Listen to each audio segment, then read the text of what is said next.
একদিন গ্রাম সিনেমা দেখতে আর রিক্সা থেকে নেমে দেখি হলে একটি সুন্দরী মেয়ে দাঁড়িয়ে আছে। হঠাৎ দেখি সেই মেয়েটির চোখে আমার চোখ পড়েছে।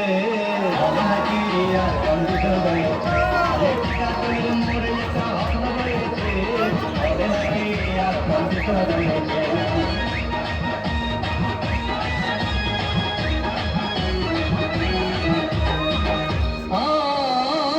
ভাই হাউসফুল কোনো টিকিট নাই, ব্ল্যাকের 10 টাকার টিকিট 20 টাকা দিয়ে কিনে নিয়ে কোন রকম ভিতরে বসলাম।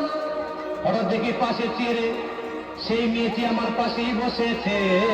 হবে নাকি আর কন্ডিশন দাঁড়িয়েছে। মোড়ে একটা হসনা দাঁড়িয়েছে। হবে নাকি আর কন্ডিশন দাঁড়িয়েছে।